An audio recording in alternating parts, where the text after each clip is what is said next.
Es viernes 31 de mayo, nos encontramos en plena declaración del impuesto sobre la renta de las personas físicas. Hasta dentro de un mes exactamente terminará esa campaña de la renta, en un momento en el que se centran muchas críticas sobre el erario público español. Uno de ellos es, en este caso, un bufete británico, Amsterdam Partners, que ha dejado bastantes críticas, en este caso incluso asegurando que las tácticas del sistema tributario español dejan mucho que desear.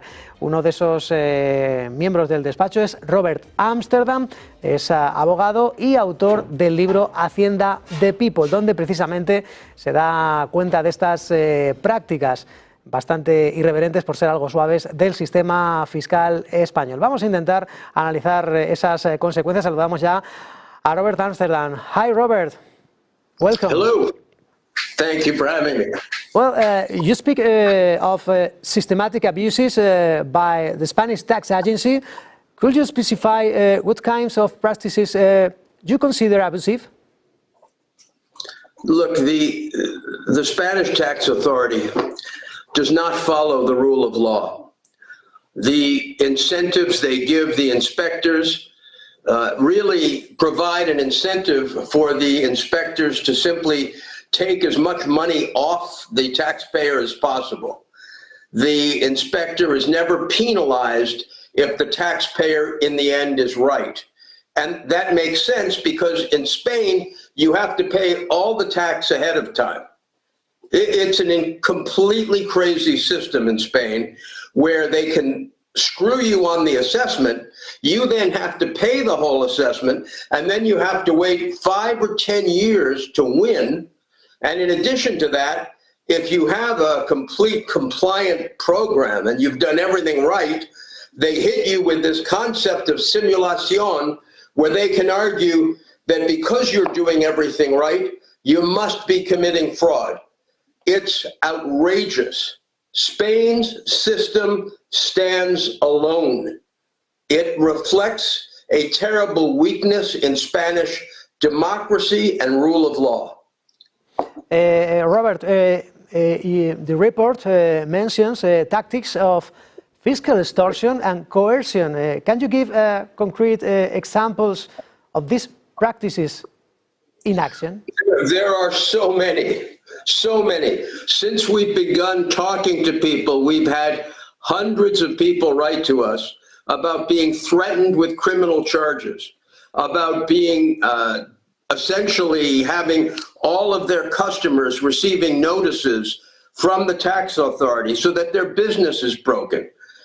Spain is one of the few countries where the tax authority seems to delight in destroying businesses. I've never seen anything like it. You have a government that wants foreign investment, and you have a tax authority that does everything it can to kill entrepreneurs and young business people. And the threats of criminal sanctions, the threats of bankruptcy, the interference with your personal life, meeting your neighbors, having your neighbors inform on you, situations that in any other country would involve significant breaches of the law. People in Spain take it for granted. I mean, your tax authority made a statement last week that no tax authority anywhere in the world would ever make. They made a notice to Spain that when you have a wedding, you make sure that you report the wedding presents.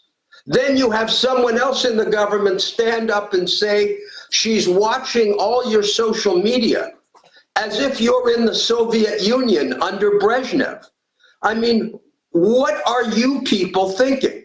It should not take a foreigner to tell you that the Hacienda is behaving in a manner that is completely outside of any democratic practice.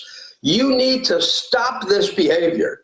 You need to make this a political issue. You need to make Hacienda obey the law. Right now, they're getting into databases they have no right to get into. They're making incredibly aggressive claims against Spanish people. I can't tell you the policemen I've spoken to who have lost their cars, people with mental illness who have lost their bank accounts. What's going on in Spain doesn't happen in Central Africa. Our expert, Dr. Wales, he works with Uganda. He works with other countries in Africa, and he says those tax authorities have more respect for their citizens than Spain does. And it's not a surprise that your politicians say nothing, because Mr. Sanchez is raising your taxes every day. Don't believe whatever the tax rate is the government tells you, because you are paying a big bonus to these inspectors to take more and more of your money. Forget 47%. If you get audited, they will take everything everything they can take that isn't nailed down. Robert, we talk about celebrities. The report denounced a hostile approach toward foreign taxpayers under the Beckham law. Why do you believe the Spanish tax agency targets this group in particular, and how will you compare the treatment on public figures like Shakira, Messi in Spain? What will happen in other democratic countries? This is a part of the psychosis and fear of Hacienda. Hacienda behaves like the mafia. They take down the biggest names to inspire fear in the people. And this doesn't just go for foreigners, it goes for even local Spanish celebrities. It's called in English getting a scalp. And the idea is to instill fear. Spain is the only country that instead of celebrating their celebrities, they try to put them in jail. And in addition, I want to tell you that the reason the Beckham law is important is that it gives us trade tools. It gives us international legal tools to go after Hacienda. Today, the United States announced that with respect to other countries whose taxation policies discriminate against Americans, the United States will initiate sanctions. So we intend to go to Washington and make our case with respect to Hacienda, because no political party in Spain is going to stand up for the Spanish people. So we need to get foreign countries to make this a trade case so that Spanish people will be protected from their own government, allowing this Stasi-like organization to continue to terrorize the Spanish people. Mm-hmm. You talk about Spanish police. What kind of testimonies have you received from Spanish citizens? Are there any recurring patterns in these accounts? Always, always. I've spoken to citizens who believe they've been the victims of political use of the tax agency. They've made an enemy in the socialist government, and now they're audited. They've made a statement that the government doesn't agree with. Now they're audited. They didn't collapse at the first opportunity in some civil dispute with somebody connected to the government, so now they're audited. It is an ongoing theme of abuse of discretion. And I will tell you, I've been a lawyer for 45 years. I'm banned in 8 countries. I've fought in Russia, in Africa, in Thailand.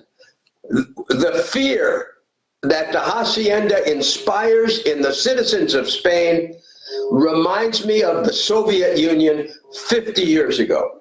And every Spanish citizen should be ashamed of their silence, and in the face of this terror that is going on in Spain, where people are afraid to speak out because they're afraid, you know, when I go to lawyers, they don't want to work with me because they tell me, you know what, if I work with you, I'll be audited. If I work with you, my clients will be audited.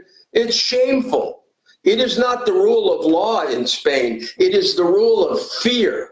And also, I think in Spain, you are numbed to a lack of governance. You have a government that hasn't passed a budget in 3 years.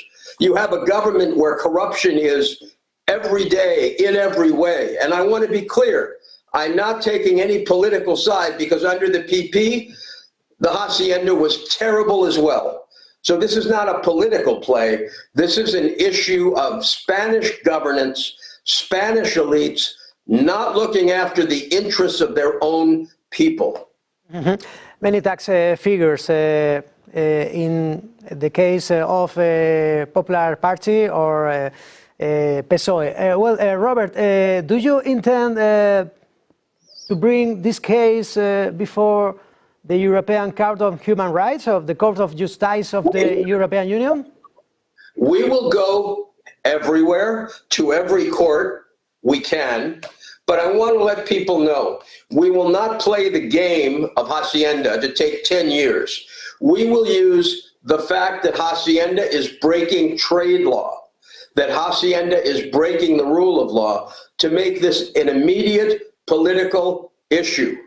And we will go to different parts of Spain, and we will talk to more and more victims and make sure that the people of Spain are aware that there is a rule of law somewhere and that they need to stand up for their rights and denounce people who threaten them by threatening their privacy, threatening their security in their own home, misusing the law, perverting the Constitution of Spain. What Hacienda is doing is an unforgivable black mark on the history of Spain. Mm-hmm. Finally, what are you ultimately hoping to achieve with this legal initiative, tax reform, compensation for victims? Look, Spain doesn't pay its debts. You would have to be pretty foolish to be doing this for money. We want to see Spain rejoin the rule of law. We want to see Spanish citizens and those foreigners who want to enjoy Spain, which is a wonderful country, we want them to live in peace and security in a situation and a country governed by law, not by fear, not by terror, and not by corruption. Mm-hmm. You argue that fundamental rights are being violated. Which specific rights are at stake? Listen, the right to property, number one, the right against self-incrimination, the right of privacy, the right of protection of the family, the right of free speech. I can go on and on. The misuse of the criminal law puts everyone in jeopardy that has to deal with Hacienda. The violation of the good governance guarantee in the Constitution of the EU, the free movement of capital, the free movement of people. There are so many legal precepts Hacienda is violating, it's almost impossible to put them all together.